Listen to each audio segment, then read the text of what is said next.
it's been fascinating reading this book. Well, the moment I picked it up, I couldn't put it down. I actually read the whole thing, and I've actually read it 3 times now. Great book. I would recommend reading it. I just want to read one quote. As computer systems are woven more deeply into the fabric of everyday life, the tension between augmentation and artificial intelligence has become increasingly salient. And then this is about us, about humans, and the kind of world we will create. It is not about the machines. I found this very fascinating to look at it, and out of all the books that I read, this one seems to hit it most strongly, hit the nail on the head, about these 2 threads of AI versus IA. But I just want to take a departure. There's one issue that bothers me about this and has bothered me for years since childhood, and the AI community and the IA community are not addressing. And I want to introduce something I call humanistic intelligence, which is a different way of looking at it rather than the 2 sort of parallel threads here, but it's very tightly interwoven, probably closer to IA than AI. Humanistic intelligence is intelligence that arises because of a human being in the feedback loop of a computational process where the human and computer are inextricably intertwined. When a wearable computer embodies HI, it gives rise to superhuman intelligence. This is a quote from a paper that Ray Kurzweil, Marvin Minsky, and myself wrote in 2013, and the Society of Intelligent Valence was the title of the paper, and it was particularly about valence and HI. And so humans have inputs and outputs, and machines have inputs and outputs. Together, humans and machines, if we think of them in the little dotted line box, have inputs and outputs. So there's 4 signal flow paths, but there's 2 very special ones that happen, and that is the one between the human and the machine, and those are the controllability and the observability. The controllability means the machine is watching us, and the observability means we're watching the machine. And if we think of the machine as being the superior being, the controllability is surveillance, which is a French word that means oversight, and the observability is surveillance, meaning undersight. And so, looks a lot like the book cover here, if I sort of drop that on there. Humanistic Intelligence for Machines of Loving Grace. And so a little bit about my own work. Since the 1970s, I've been inventing, designing, building, and wearing these computer systems. And I brought this invention down to MIT to found the Wearable Computing project at MIT. And a fellow named Mark Spitzer came and took a look at what I was doing, loved it, and made an eyeglass display. And then I said, oh, well, hey, that's neat, but you don't have a camera in it. It can't really help people see. And then he put a camera in it, and his company got bought up by Google and so on. And so I've been inventing some of these things. This is my smartwatch I built in 1998. It was on the cover of Linux Journal in 2000. And this is we had a little startup in Silicon Valley called Meta. The website's getameta.com. And we just got a $23 million Series A investment round and expanding from about 40 employees to about 80 employees. And we just moved to a new location in Silicon Valley. And another of my students and a couple of us founded this company called Interaxon, which makes the brain sensing headbands, which we now sell in Best Buy stores all across North America. And there's another example. And I'm also a sculptor and build. This is one of my sculptures. These are underwater pipe organs, underwater musical instruments that we install in civic landscapes all around the world. This is the Science Center, and so these are examples of machines of loving grace, shall we say. The hydrolophone, for example, is a machine in some sense that allows humans to be human. And so I just want to think very broadly beyond just artificial intelligence here. This is, when I was 12 years old, this is a wearable computer that I built in a wooden box, which is probably a bad idea, but it still works after 41 years. And what it did is it was for augmented reality. I had a forward, reverse, and I could do different things with it. And it picked up signals and made me able to see radio waves and other things. Here's a surveillance camera. I was kind of obsessed with this idea that machines could see me and I couldn't see them. And so I built this machine so that I could see what the machine sees. And so these lights that I swung through the space in the dark room when I was 12 years old were glowing so that I could see what the camera sees. And here is looking at radio waves, so I can see with this apparatus I was able to see radio waves. And the radio waves move at the speed of light, but if I want I had this way of making them sit still, and I call this sitting waves. It's like down boy, sit, sit. Now the wave is sitting. We all know what standing waves are on a skipping rope or a violin string. That's a standing wave.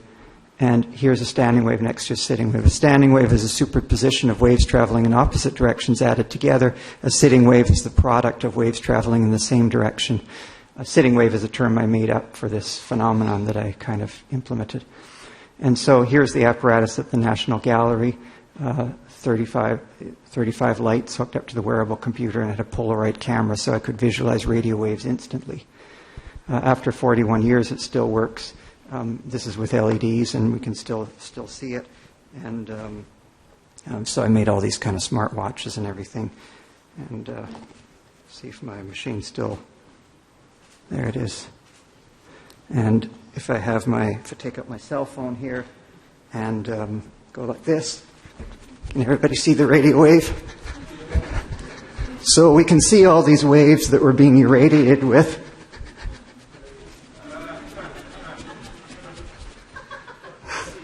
And of course, if I want to do this, I can go like this and see stop quotes and see what time of day it is and everything like that too. But that's kind of boring compared to being able to see radio waves. And here it is seeing surveillance camera, so I can see what the camera can see. And there's all these cameras and mechanisms all around us, and this allows me to see them, so I can see all this intelligence that's watching us. And Kurzweil and Minsky and I argued that it's really the sensularity, not the singularity, that we should fear. So we coined the term sensularity, which means the sensory singularity of sorts, and that's upon us right now. In our building, there are no longer any hand wash faucets or urinals or toilets that don't have cameras in them. And the pixel count is low. There are only 128 pixels or 1,024 pixels. But still, we have these machine intelligence watching us. And so the sensory singularity is upon us. And what really bothers me about this is the opacity of it. This is a radio from 1951. And when you look in the back of it, there is no back. You can see right inside the back. There's glass tubes, valves, and you can see right in the valves and understand how they work. I grew up in this world, and there's even a schematic diagram on the side. The manufacturer went to extra effort to make this transparent and understandable and comprehensible. And likewise was television in the early days. But in the 70s, here's a burglar alarm I took apart to see what it was irradiating me with. There's radiation because I wanted to understand it. But the numbers were ground off all the chips. The manufacturer had gone deliberate extra effort to make it opaque and incomprehensible. So we went from the manufacturer spending the time to make it easy to understand to now the manufacturer taking the extra time to make it difficult to understand. So we live in the dark ages from the 70s onwards, roughly. And so we see this around us. These machines want to watch us, but we're not allowed to watch them. This is a kind of typical scenario of the real world that we're in. We already live in this one-sided world. My 6-year-old made it really clear the difference between surveillance and sousveillance. And I don't know if there's anybody who can't understand that. Surveillance, which means oversight, is the valence of hypocrisy. The machine will watch us, but we're not allowed to see the machine. Sousveillance, the opposite of hypocrisy, is integrity. Instead of centralized, it's distributed, from secrecy to openness. So one application we're doing is using sousveillance for financial institutions. We're creating a system that allows banks to protect themselves from false accusations of wrongdoing. So typically an ex-employee, a disgruntled employee, or a blogger or somebody might come up with some baseless allegation against the bank, false accusation. A sensational newspaper expose causes a run on the bank. Eventually the bank is cleared of wrongdoing in the court trials, but meanwhile they're completely ruined through no fault of their own. 1 minute. Surveillance is little data that enables real-time forensic self-auditing for instantaneous defense. So this is an example of the economic value of humanistic intelligence. And imagine a dystopian future when we all walk around. Our governments and industry leaders hide their cameras in these domes so we can't see which way the camera's looking. Imagine if we all walked around with these bubbles around our heads so that I could stand like this and I could pretend that I'm facing you, but I'm actually looking at him. And do we want to live in that dystopia? It's already upon us. Humanistic intelligence is a technological framework for self-determination and mastery over one's destiny, a new synergy between humans and computers, a true extension of the mind and body. That was a quote from my 1997 paper, and it's pretty much affirmed very, very similar to that quote. We believe AI should be an extension of the individual's human wills, and in the spirit of liberty, as broadly and evenly distributed as is safely possible. So very, very similar. So I feel sort of vindicated now that there's an organization that kind of is thinking very much like this. So in concluding, I want to say that humanistic intelligence has 6 signal flow paths. Most systems now, whether they're AI or IA, only have 5 of those. One of them is missing. And these systems are machines of hateful malice, the opposite of machines of love and grace. And I say if you break one of those links, you don't have HI, or if you weaken or delay one of those links, you don't have HI. And so I want to just conclude by simply saying that what we need is the future of humanity demands humanistic intelligence. It demands observability in the feedback loop control system that's formed by HI, which is intelligence that arises by having the human being in the feedback loop of the computational process. So give us HI rather than AI or IA. Thank you.